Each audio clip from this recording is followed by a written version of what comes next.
Hello, and welcome to today's episode of Saddest Night Out. My name is Roy, and I am the host of this daily podcast, which is primarily about music and creative culture in London.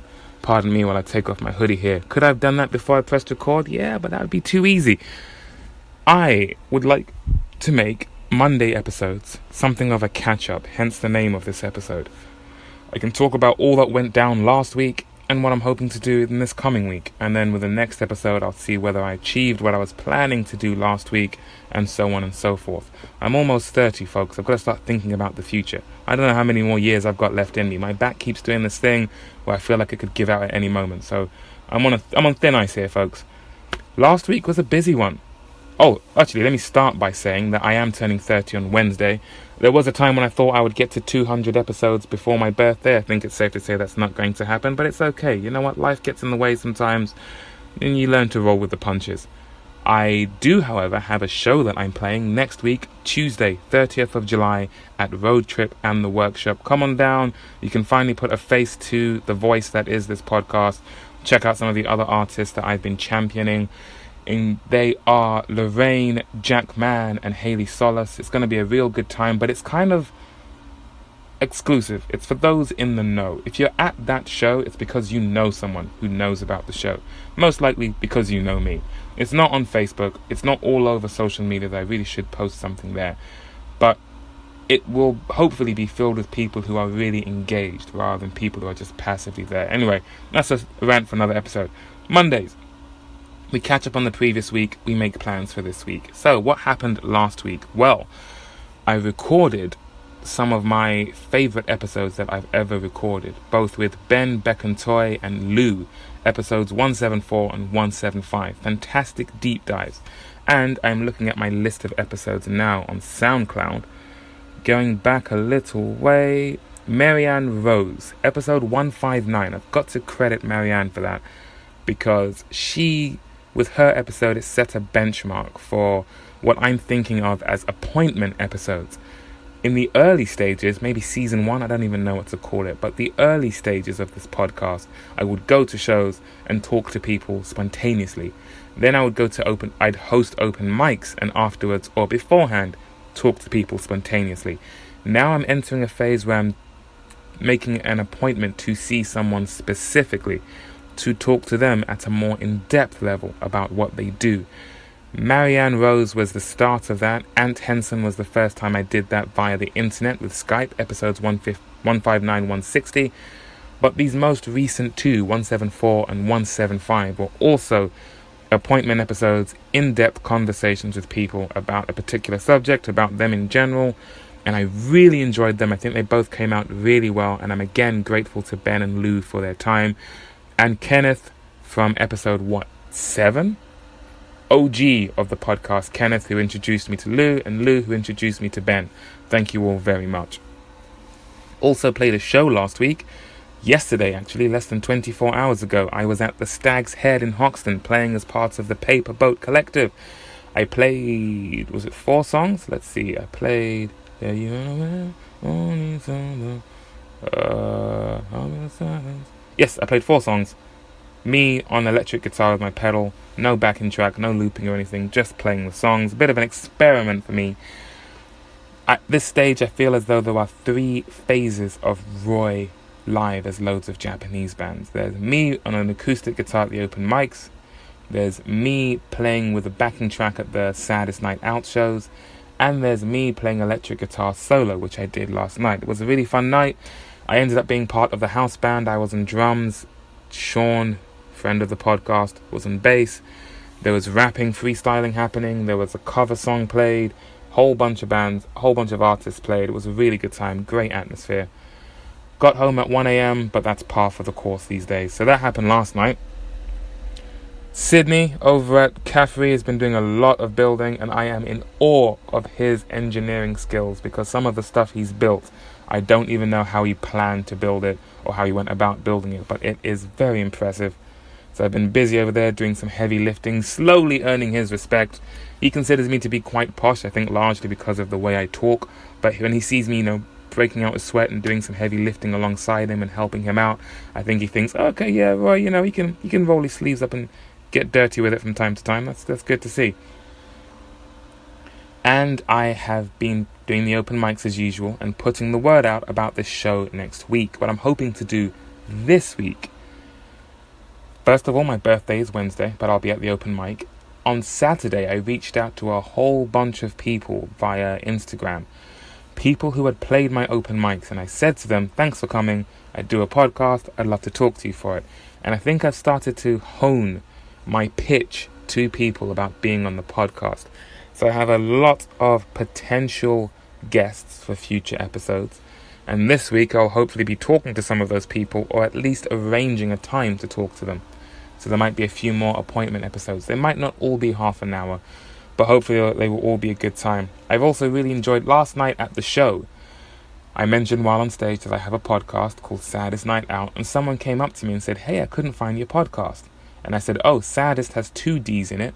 They typed it in, and there I was. And that felt awesome to have such a clear and widely available calling card.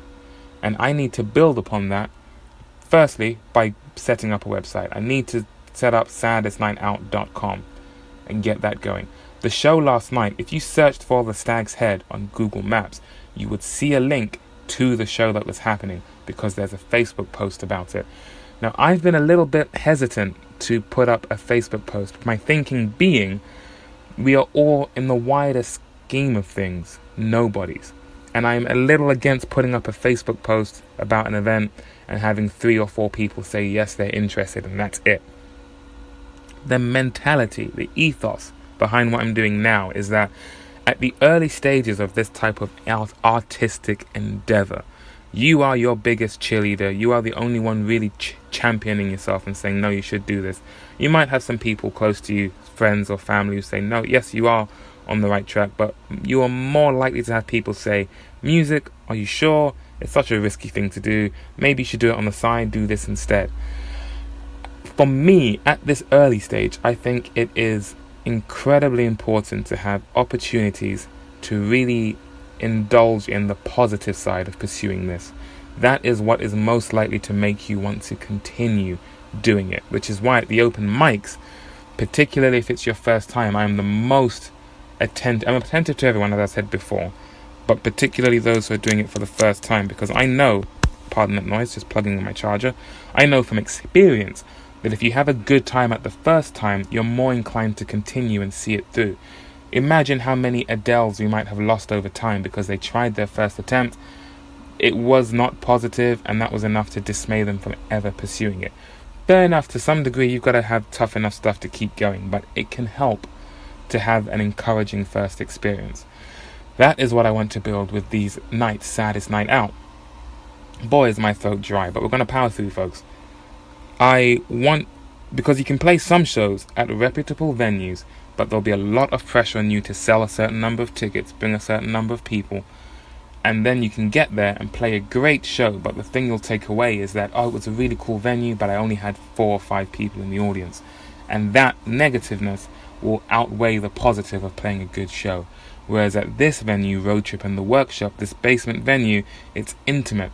Whether it is 5 people or 50, it will still feel cool. And I can't stress enough how important it is for that feeling to resonate with you when you are playing at these early stages.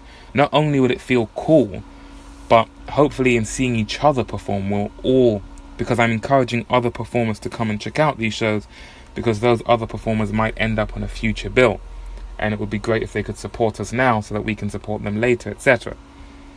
But mostly I want the other performers from open mics to see some of their fellow performers play a full show, so they themselves can think, I want to do that, right, let me start putting in the work so I can get up there and be worthy of that stage and put on a really good show. What I also quite like them to think is to watch someone else and think, oh, I could do better than that. Let me make sure when I get the chance, I can up the ante and be even better. Because that type of healthy competition is what sharpens the sword and leads to the best end results. Emphasis on friendly competition though. No sabotage or anything, just mutual inspiration and encouragement. That's what I'm trying to foster with these nights. So I want to lower the risk stakes so that the performer can focus on their performance Because at open mics, it can often be an extension of the rehearsal and just getting used to being in front of an audience and being with a microphone. At my shows, I want you to really start to tap into the performance aspect and feel like, yes, you are an artist on a bill as part of a show, so let me deliver a show. That's what I want to spark in these performers, as well as in myself. The first one I did, I had my lyrics on stage with me, which is very unprofessional. I don't intend to do that for this next one. I've got the set list in mind, and I'm quite excited about what I'll be bringing to the stage. I'm also really excited about who is likely to attend, because by some accidental stroke of genius, I think, I put the word out about the show a little late last time. I did it the weekend before. The show was Tuesday 25th. I put the word out maybe Saturday, but I put the word out by reaching out to specific people who knew me personally and thus were more inclined to come. Not just on social media as a blanket, hey, I'm playing a show, because that can be really passive. People can just scroll past that and be like, oh, that seems cool, and forget it. But if I reach out to you and you have to reply to me personally, that makes you feel more attached to the show and more inclined to come. Or if you don't come, you at least say to me personally, hey, sorry, I couldn't make it, and these were the golden words, but I'll definitely be there for the next one. Couldn't make it to this one, but I'll come to the next one. So this is the next one, and I've told people in more advance, so it's looking like I will hopefully, because you never know until the night, but hopefully I will bring more people to this show. And after this show, it will have to be the performance that makes people want to come back, because there's only so many times you can tug at the personal heartstrings or lean on the people who know you personally and say, hey, can you come to my show? Too many times in too quick a succession, and they'll start to see it as a chore, or start to resent it and start saying, oh, I went last time, I can't come this time. So there has to be some momentum, something building to warrant them returning.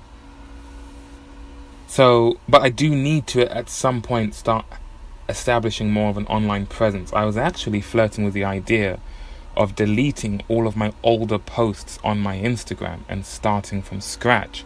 I haven't posted since October, and those posts were open mics from ages ago. So what I have representing me online is not accurate to what I'm up to now. The only accurate representation of me now online is the podcast, and for a while I've been happy with that being the main representation of me, my main calling card. As I mentioned earlier, if you search for me on Spotify or Apple Music or YouTube, you find that, and that feels great. But I feel like I should have, at least for the other artists, I maybe should have something else. I still don't want to do the Facebook. I don't know what it is, but when my gut so strongly is against something, sometimes I'm inclined to listen to it. Same with Instagram. I haven't posted since October, and every time I've thought to post, my gut has just thought, maybe not, I don't know, and that's stopped me. So those are thoughts and feelings I need to address in this coming week, as well as talking to some more people. When I spoke to Lou for episode 175, and he talked about how he felt quite emotional to the point of tears during his show, I can sympathize. The moment that really shook me, or moments, one was when one of my fellow performers in the June show told me that a friend of theirs came, they didn't know they were coming, they haven't seen them for years, and they're here for this show. I didn't plan for that, I didn't see that coming, that hit me. But the biggest thing that hit me was when my dad showed up. I didn't know he was coming, and that was when I forgot I was essentially on the clock with a job to do, and was just, oh my god, my dad's here. And then I had to try and bring myself back to being professional. So I appreciate Lou sharing that with me, and I sympathize with that. Ben gave me a lot of lessons to learn as far as professionalism is concerned, and what true passion means when it comes to music. And I've got a lot of people I will hopefully be talking to, and more that I can add to that list as well. And with each person, I will put a word in their ear that I'm playing a show on Tuesday. Thank you so much, by the way, to Lorraine and Jackman and Juliet who came to my show last night. It was fantastic to have you to be there. I appreciate the support, and I look forward to seeing you all, if not before, at my next show at Road Trip and the Workshop. Hopefully, well, Jack and Lorraine are playing, but hopefully Juliet can make it as well. She's been a fantastic supporter, and she makes great music too. So those are my main priorities. The open mics, although I'm looking to step back a bit in August from the open mics to focus more on building what Saddest Night Out can be, both for myself and the other artists with whom I work. So it's about looking at my re-establishing and re-evaluating my online presence as Saddest Night Out, preparing for next week's show, which I think will be really fun, hosting the open mics, recording some podcast episodes. Those are the main objectives for this week. And next Monday's episode will be when I look back on this one and see how I did. There aren't any shows that I'll be going to this week, although I have seen that Elle Devine is playing Seabright Arms tomorrow, on Thursday, I think. And I'll be near Seabright Arms because I'll be hosting at the Nelson. So who knows, maybe it's a real long shot, and such a long shot that I'm not counting on it. But if I could record a podcast with Elle Devine, I really hope I'm saying that right. It might be Elle Devine. L-D-E-V-I-N-E. Divine, let me know in the comments below. That's what YouTubers say. But that's the main objective for me this week. I hope you don't mind these episodes where it's just me talking and it's not an interview. I really enjoy the interviews, but sometimes I'm noticing more and more. Every time I talk to someone, it becomes an elevator pitch. It almost becomes a rant because I've got all these ideas swirling around in my head. And I'm thinking maybe I should get them off my chest on the podcast so that when I talk to people, I can just talk to people instead of at maximum speed. So there might be a few more episodes like this, and it's not just to juice the numbers and try and get to 200 as soon as possible. I'll get to 200 when I get to 200, no pressure. But I hope you are all still along for the ride. And do please share this with your friends, etc. Let them know, especially if you've been on the podcast. Put the word out there. Tell them you've been on the podcast. Looking at my stats, that's another thing I might do on these Monday episodes. Look back on the stats and who's listening and where, etc. Over the last...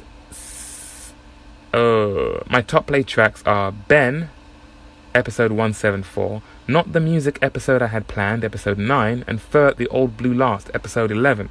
I don't know why episodes 9 and episodes 11 have been popular, but I have had 9 listens from Indonesia. I think there's at least someone out there who's a huge fan of Fur and tends to really enjoy my episodes with them. I don't know what episode 9 is about, but I'm glad someone out there is enjoying it. 11, how long ago was this though? Is this from the last week? Yes, this is from the 16th to the 22nd of July, so literally the last 7 days. Episode 174, episode 9, episode 11 are my most popular episodes. 11 plays from America, 10 from UK, 9 from Indonesia, 9 from Jakarta, Indonesia, 3 from Santa Cruz, California, 3 from Poplar in the UK. On Saturday, there were 3 plays of Ben, 2 plays of Lou, and those were the most plays I had within one day. I've had 38 plays this week. Bit quiet. I have had more in the past, but I didn't do that many episodes, and I haven't really been shouting about these episodes either, so there's still room for improvement as far as SoundCloud is concerned. Over on Podbean, which gives me some more stats regarding Spotify, apparently how much time are we talking about here? This is the whole month, from July 1st to July 22nd. I've had 189 downloads, 107 from the UK, 41 from the US, 7 from France, 5 from Greece, 4 from Germany. So hello to everyone out there, wherever you are, for listening. 38% from Spotify. My top 10 episodes, in at number 10, it's episode 162, Andres Vicente. Number 9 is episode 1, me washing the dishes. Number 10 had 2 downloads. Number 9 had 5 downloads. Number 8 is episode 155, New Music, Deep Tan, Goom, Mintfield and more. 5 downloads. In at number 7, it's Kenneth Boville at Caffrey Studios, episode 144, with 7 downloads. Number 6 is episode 175, Lou Talks Midnight Rotations, 16 downloads. Next, it's episode 173, Lorraine discusses her debut EP, Drift Away, 19 downloads. Next, it's episode 170, Headlined in London and Other Thoughts, 20 downloads. Next, episode 174, Ben Beckentoy, that's in at number 3 with 21 downloads.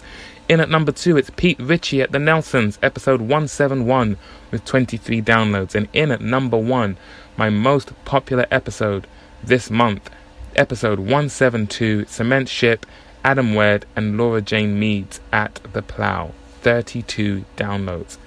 Woof! It feels weird being a celebrity, I tell you. I can barely walk out my front door without people wanting an autograph. Yes, those are somewhat humble numbers, but there are numbers nonetheless. Someone out there is listening, most likely my dad. Thank you very much for doing so. Please do spread the word. That's another thing I can do with these Monday episodes. Look at the stats and that way put more effort into trying to grow those numbers instead of just letting them stay where they are. I owe it to the people I've spoken to try and spread the word as much as possible about the fact that I've spoken to them. So, how many minutes is that now? About 59? 20 minutes. Should I call it one there? Yeah, I think I should. So, working on my online presence, having some more episodes, open mics, preparing for next week's show, and trying to put the word out there about the podcast. That will be my homework for this week. Otherwise, thank you all very much for listening. I hope I haven't bored you too much with these episodes. Don't forget, Tuesday 30th of July, next Tuesday, I'm playing at Road Trip and the Workshop. If you are a fan of this podcast, if I've spoken to you on this podcast, I'd love it if you could make it. I've got July sorted, August sorted, September I am sorting. Hopefully by the time the July show is finished, September will be sorted. And I would love it if by the September show, I'm turning people away because it's so popular. That's on me to work on. That will be very much at the top of my to-do list in August, to build that audience around Saddest Night Out, and by proxy loads of Japanese bands. But that's all for now. I've been Roy, you've been outstanding, thank you very much for listening, and I'll catch you on the next episode. Take care.